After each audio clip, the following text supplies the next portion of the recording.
There is a curious puzzle in how to coax young adults out of their bedrooms into the physical world. Two pieces published just days apart offer entirely different solutions to this modern isolation. In Defector, Geng reviews a new comedy taking a surprisingly direct approach, urging a screen-bound generation to risk the messy vulnerability of actual sex. Sophia Nguyen, writing for The Atlantic, reports on the business side of this same problem.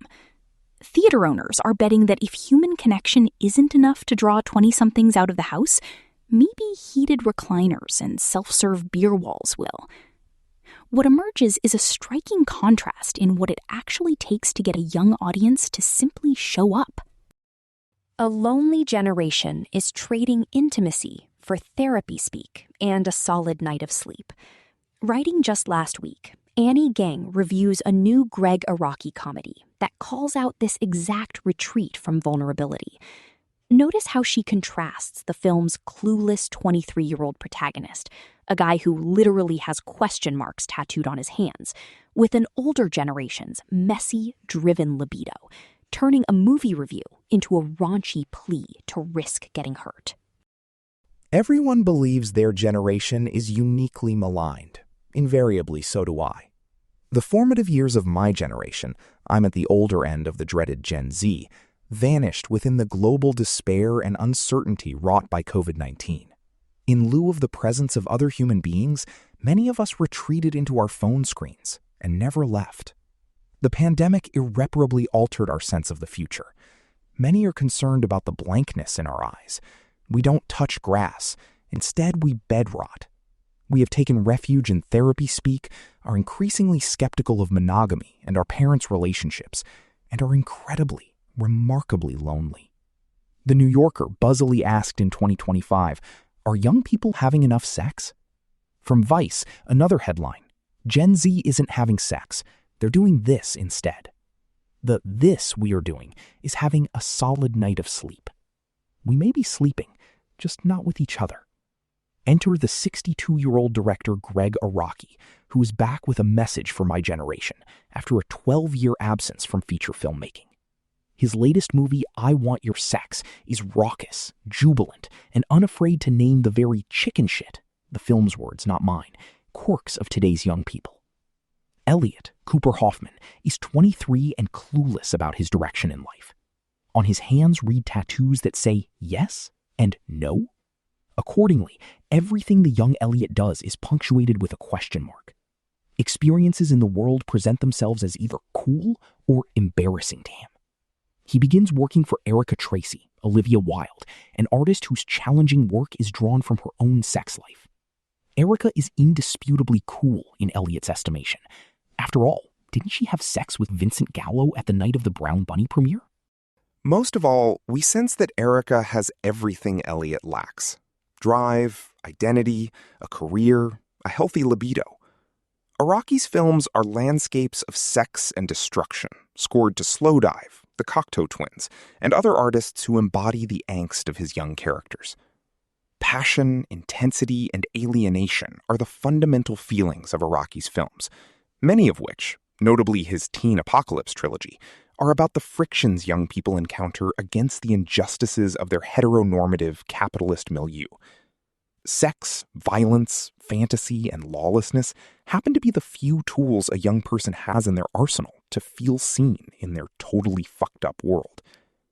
Still, Araki's work has a tender lining, even under all the bloodshed and existential melancholia. His characters, despairing and angry at the normalized cruelty of their world, search for others who feel as miserable and unseen as they do. Love happens in every way possible in his films. Unrequited yearning, group sex, fantasies of alien abduction. The young people of his films just want to find someone to be with as the world ends. As serious as that sounds, it's also often very funny. Nowhere, 1997, is a gay, bloody, and absolutely riotous version of a John Hughes movie, featuring characters with names like Egg and Handjob. His 2007 film Smiley Face, which stars Anna Faris as a communist manifesto-toting pothead whose weed dealer may or may not steal her mattress, was a more forward attempt at comedy in earnest, with hardly any sex and more screwball comedy. Smiley Face is silly and funny with a punk heart, which is actually also how I might describe I Want Your Sex. Even with the BDSM, Araki's latest film is actually far more vanilla than his earlier works. That's not saying much, though. Araki, working with a script co-written by sex writer Carly Ciortino, is more didactic than ever before. He is speaking directly to young people. This film isn't a lecture necessarily, but a gentle, compassionate, almost paternal urge to action. Yes, Greg Araki wants us to laugh with I Want Your Sex. More importantly, he wants to encourage younger people to be vulnerable, to risk it all for the noble cause of connection. For all his flaws and early ambivalence, Elliot is able to take up this challenge. In the absence of a sex life with his girlfriend, the studious and frigid med student Minerva, Charlie XCX, Elliot develops a vivid one with his boss. His best friend and roommate, Apple, Chase Sui Wonders, a fellow Zoomer, is understandably envious of Elliot's newfound reason for existence. "My life is so beige," she complains, as Elliot recounts his sex life to her. Apple and Elliot could not appear more dissimilar. There is Elliot, having a revelatory experience with Erica, and Apple, who expresses persistent unhappiness in her sex life and beyond. The film's running joke is that she might just not have considered lesbianism yet. I found myself envious of Elliot too, because Olivia Wilde is exhilarating in this role. This summer has been industrious for the actress and filmmaker. I Want Your Sex premieres the same month as The Invite, in which she directed and starred. Both films are concerned with what sex can tell us about ourselves. In The Invite, the sexless marriage of Wilde's character reflects deeper strife. In I Want Your Sex, Erica Tracy's overt, audacious sexuality obfuscates her own emotional invulnerability. In recent interviews for The Invite, Wilde has been open about the double standards she has encountered as a mother, specifically the expectation that motherhood required her to renounce her own sexuality. I suspect that feeling fueled some of the effortless authority in her performance as Erica Tracy. Hoffman impressively holds his own against her, in a different way, all sincerity and naivety. I adored Hoffman in Licorice Pizza, and now believe what makes him special is that he is naturally endearing. The way Araki films his actors, often in close-ups and in dramatic full-face shots that spotlight their expressions, requires an earnestness that Hoffman can muster so well. Araki's roster of loyal actors is on display here too. Margaret Cho, who appeared in The Doom Generation, is here as a police officer trying to get the truth from Elliot. Roxane Mesquita, from Kaboom and Now Apocalypse, is a French friend of Erica who chides Elliot for his naive eroticism. James Duval, a beloved Araki regular, makes a surprise cameo. I Want Your Sex is colorful and excessive. Wilde's outfits are stupidly tight and obnoxiously gaudy. Even the sound effects, which telegraph the various kinds of wetness in this film, are absurdly exaggerated. In typical Araki fashion, everything, energy, action, tone, affect, color, is heightened. The apartment Elliot and Apple share has the proportions and vibrancy of a children's television show. When Erica first invites Elliot over to her home, an elegant, sculptural, very grown-up mansion, we view Erica through young Elliot's eyes. Her chest is literally rendered as a cartoon. As Erica speaks, Elliot imagines her unclothed, her breasts, now animated, bobbing outrageously. Does this feel ridiculous? Yes. Do all the sex scenes of Elliot and Erica, engaged in absurd feats of physical acrobatics and costumery, feel ridiculous? Yes, but the film would neither succeed as a comedy nor an experiment in daring without a strong dose of ridiculousness. This is a film that truly believes in the ethical value of fun. Some scenes in the film peter out or don't seem to find momentum. The emphasis of the film, though, is not continuity or coherence, it's ecstasy. As I watched, I delighted in the fact that even these actors appeared to be having fun in their roles. I Want Your Sex makes an optimistic case to its viewers, Gen Z and otherwise. Connection is real, so long as you feel it, and other people can change you, so long as you say yes. Over the course of the film, Elliot allows himself to be destroyed and transformed by his experience with Erica.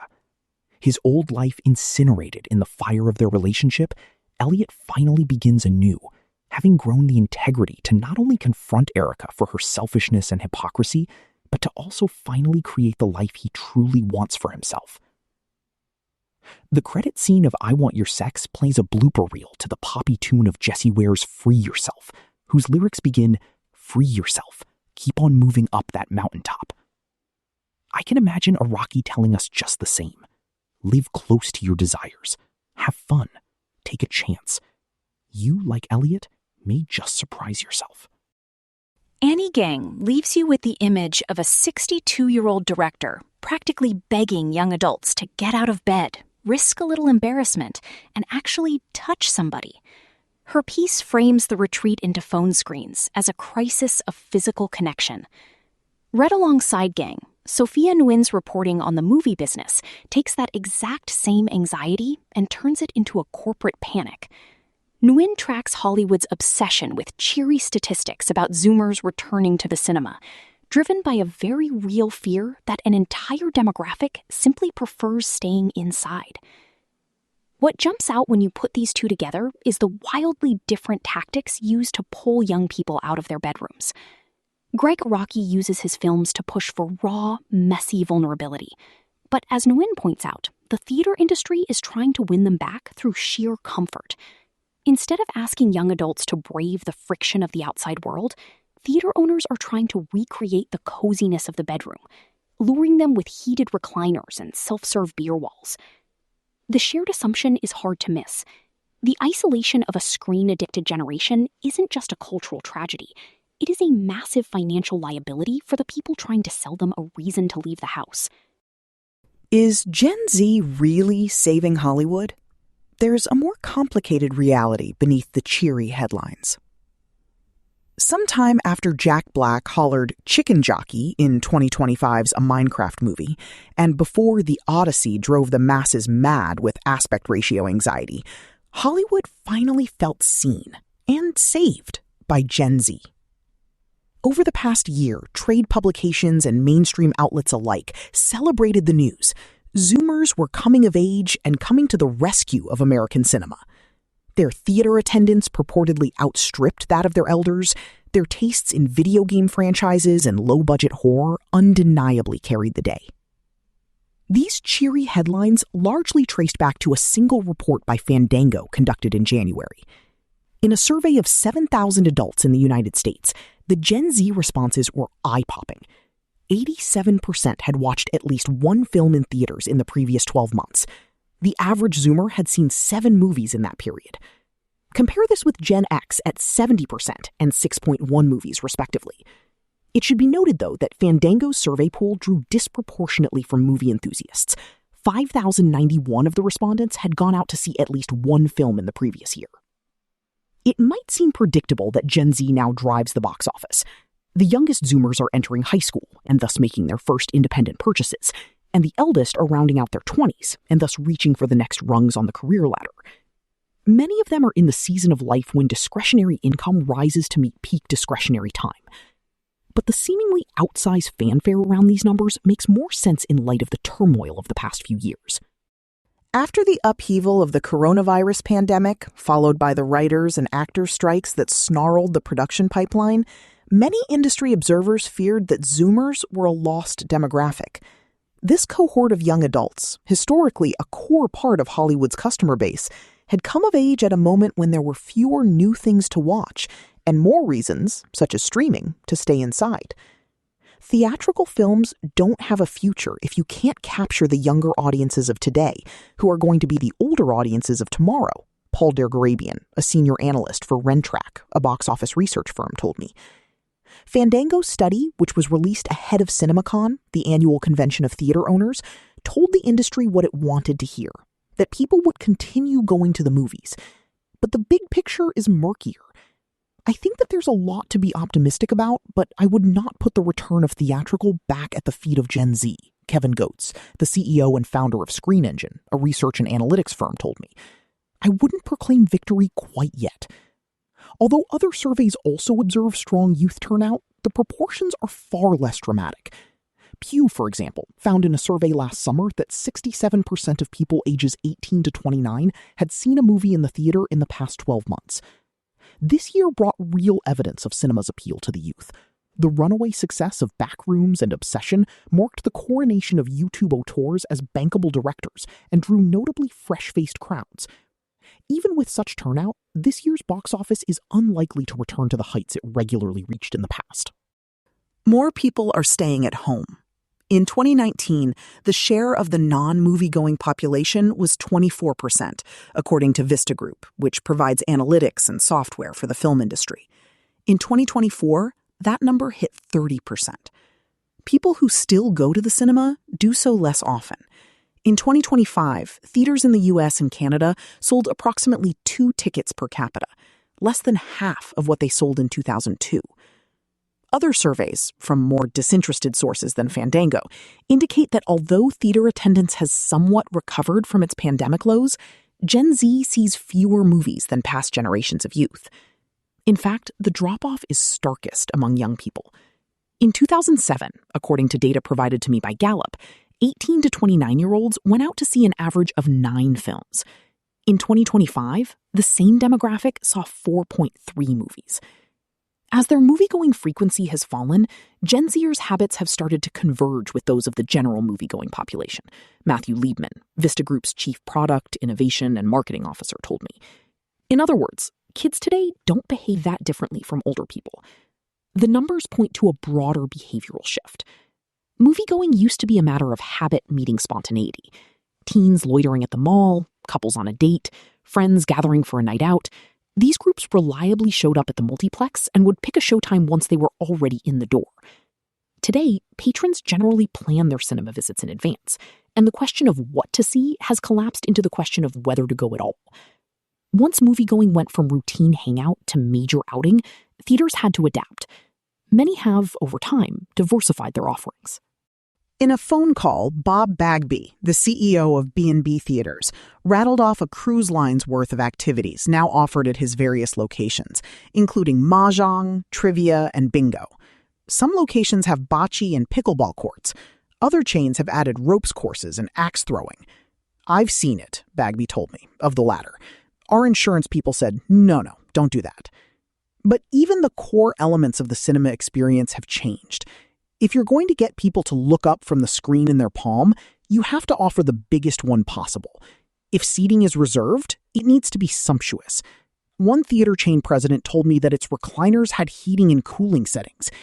If there's going to be dining, you might consider rolling out a multi-course prix-fixe menu, or at least an array of hot options.